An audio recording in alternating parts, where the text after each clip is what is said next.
Hi folks, it's Pete and I'm back. Now I know what most of you are probably thinking. We didn't even know you were on here. Never mind that you'd been gone. But it's probably been over a year since my last video. As probably many of you know, life sometimes just gets in the way of doing the things you enjoy. And that seemed to be the case. I wasn't even watching many videos, but in the last 3 or 4 months I've started to watch the VC videos again, and to be honest, at first I thought these are so much better than the ones I've been doing. Why do I want to get back into it? But I missed it, so I thought, what's the best way of getting back in? One of the usual vinyl updates. And then I thought, why don't I do the Vinyl Tag 2019? I know what you're thinking.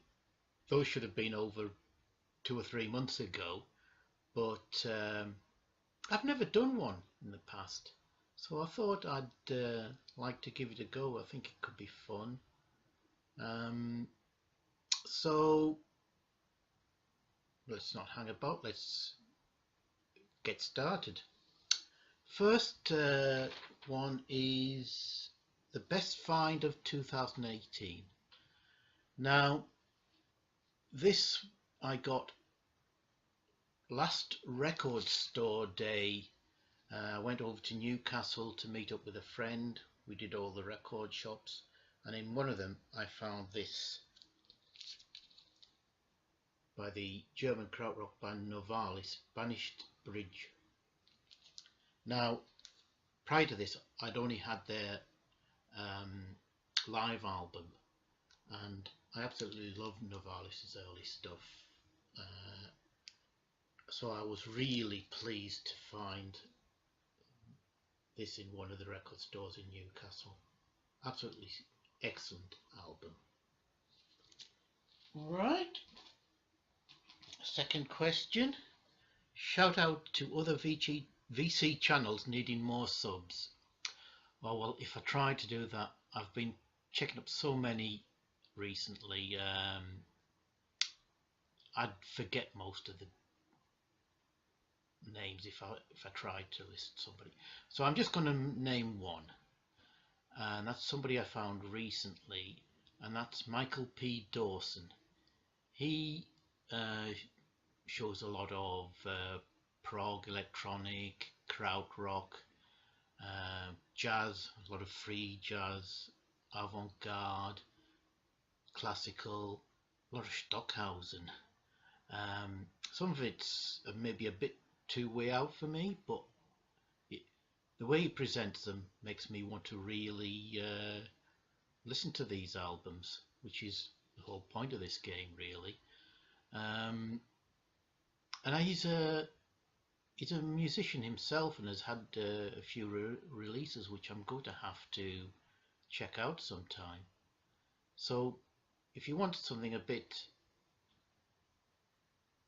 like I say, of music that's a bit more progressive out there, check out Michael's channel. It's really good stuff. Right, what holes are you looking to fill in your collection? Well, I always want to get more of my krautrock and an Italian prog. Unfortunately, I'm going to have to rely on re-releases for those, because originals are just so hard to get at decent prices. And the genre that I've been getting into more and more over the last year or so is jazz, so I'd like to get some more jazz, particularly from the 60s and 70s and the spiritual jazz subgenre. So those are the areas I would like to concentrate on in the next year. A cheap album that's really good. Again, on the record store day last year in Newcastle, there was a record fair, and I picked up this album for virtually no money at all, and that's Buddy Miles Live. And this is a really good album of funky rock. Well worth investigating. Right, let's move on, otherwise this is going to get too long. A favourite side project album. Well, I've gone for this album, Rainy Day. Now this was an album put together by members of the Paisley underground bands Rain Parade, Dream Syndicate, 3 O'Clock and Bangles. This is a superb album of covers. They do Dylan's I'll Keep It With Mine, John Riley, Flying on the Ground Is Wrong, Sloop John B, Soon Be Home by The Who, Holocaust, On the Way Home, I'll Be Your Mirror and Rainy Day, Dream Away. Absolutely excellent album that I never really hear anything about, but it is superb. I wish they'd done a follow-up. Alright. Alright, song that is uncharacteristic of a band. Well, I'm gone for a whole album, actually, by the band, one of my favourite bands, PFM, Premiata Fornaria Marconi. And this is their album Passepartout. I'm not sure this is what year this was, 78, something like that. Prior to this, they were obviously one of the premier Italian prog rock bands, and I think this came out after their Chocolate Kings album. And post this, they went into a more AOR type vein, pop rock, less interesting to be fair.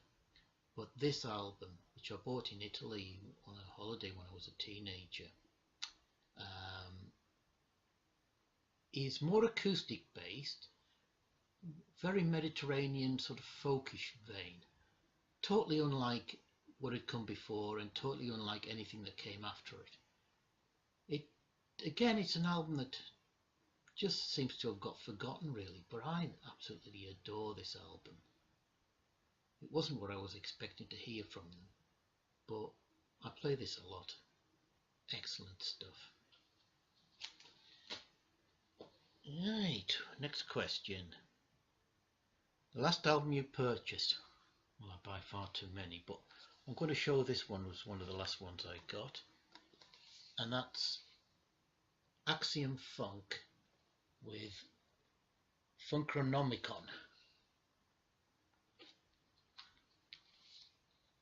Excellent album of heavy funk. Now this features all the major players, George Clinton, Bootsy Collins, there's Herbie Hancock, Robbie Shakespeare, Sly Dunbar, got else that Nicky Scopelitis, Buckethead's on here, Eddie Hazel obviously, Bernie Worrell with superb organ, and I think the man basically behind this was Bill Laswell. And this is just absolutely, it's a double album, actually absolutely superb, like I say, heavy funk rock.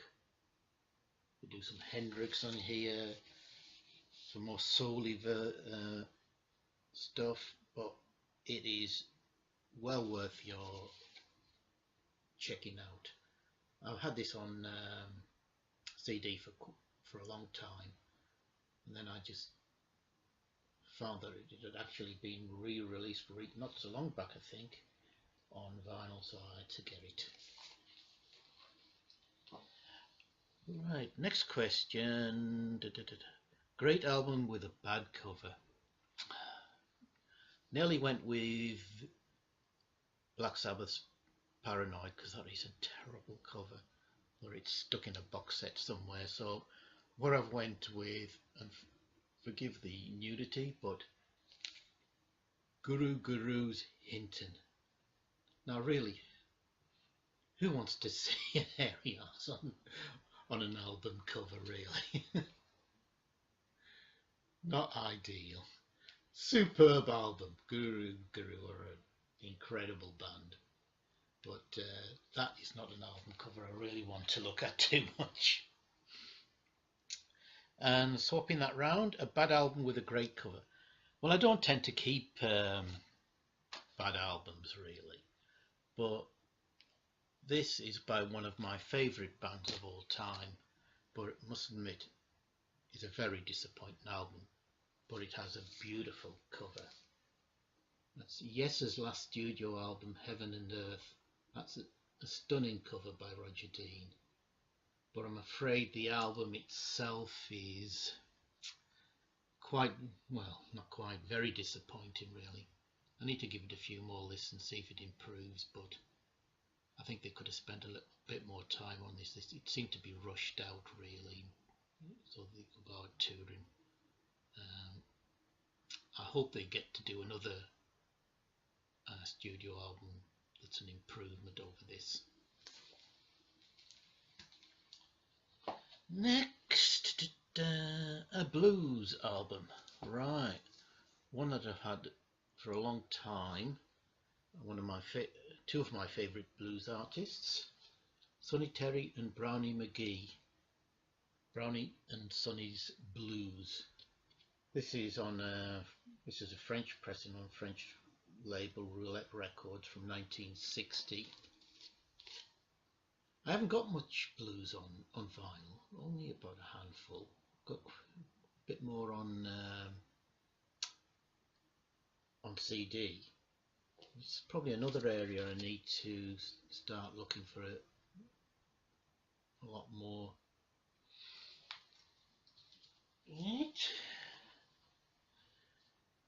An earworm song. Well, what's a song that's been going through my head for the last week or two is the song from this album, King Crimson's In the Wake of Poseidon, and the song is Cat Food, single that they released from this album.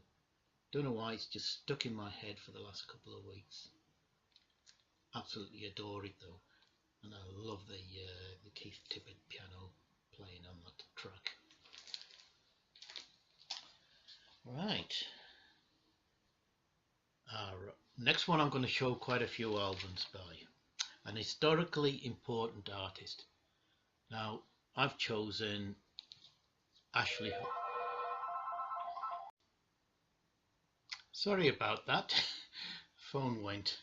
Where were we up to? An historically important artist.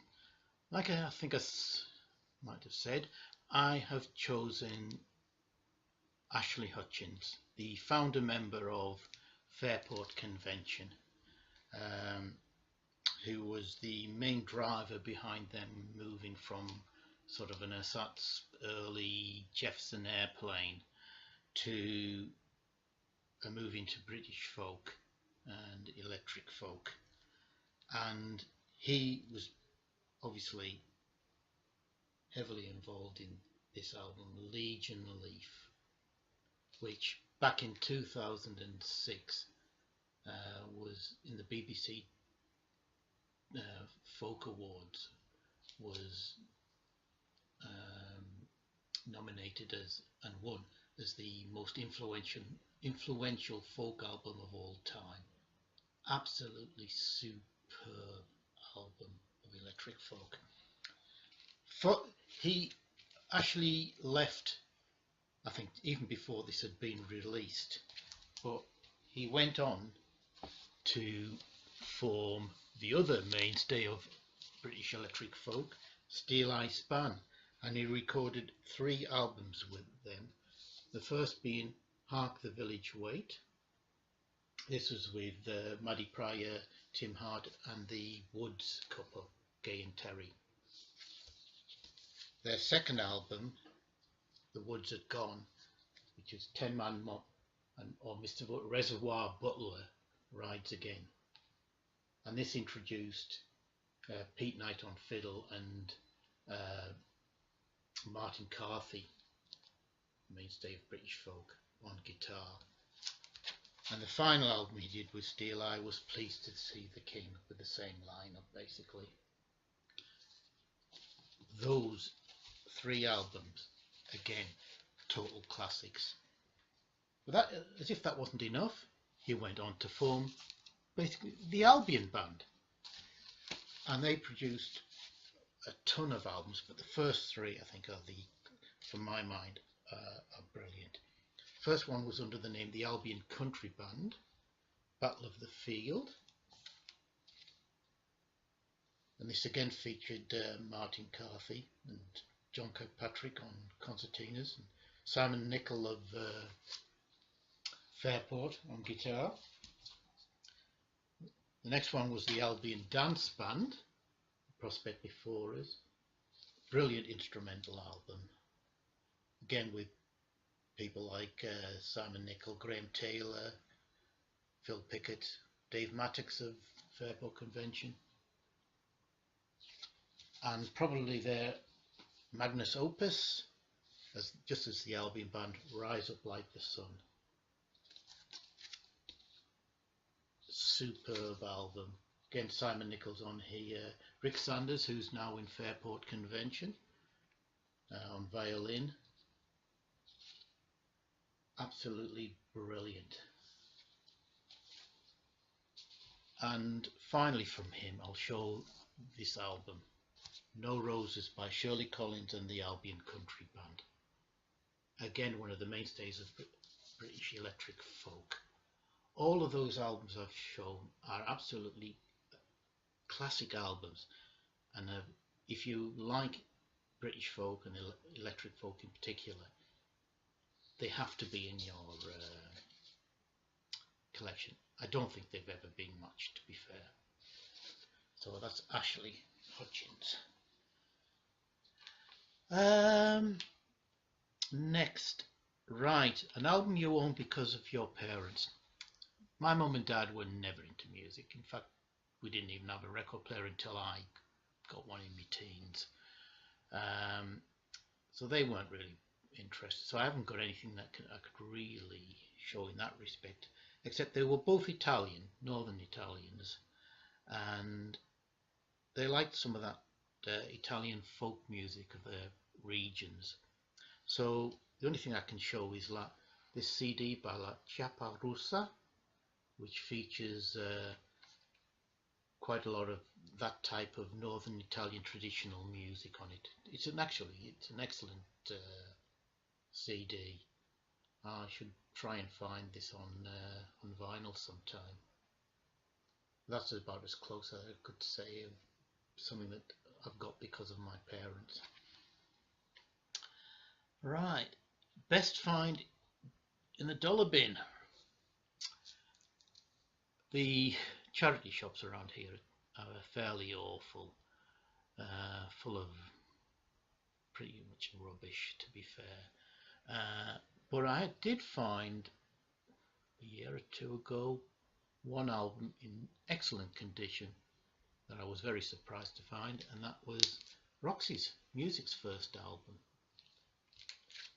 I've set in superb condition for £1. Couldn't turn it down. Probably, arguably, their best album anyway.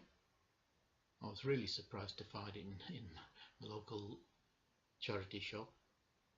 I wish they'd get more of this standard of album in. Right. Favourite double album. Oh, this caused a lot of heart searching. I decided to ignore double live albums and go with studio. I could have chosen the White Album, which I absolutely adore. There's Blonde on Blonde, Physical Graffiti, Electric Ladyland. God, so many brilliant double albums. But I just had to go with this. An album that divides a lot of people, but yes, as Tales from Topographic Oceans. For my mind, along with, it's just behind Close to the Edge and Relayer as one of their best albums, and one of the greatest albums of all Absolutely stunning album. Thank you. Right. An album you learned about from the VC. Well, this is an album that Diana Digging the Crate showed and did a needle drop for. And as soon as the video was finished, I was online and ordering it. I thought it sounded great. Totally weird cover. And this is by Sir Robin and the Longbowmen. They're a German psych band. This is excellent stuff. So thank you, Diana, for turning me onto this. They've had a second album since then. Probably not quite as good as it, but decent. Speaking of Diana, I noticed she's opening a record store in a local town. So all the very best with that, Diana. I hope it's a great success.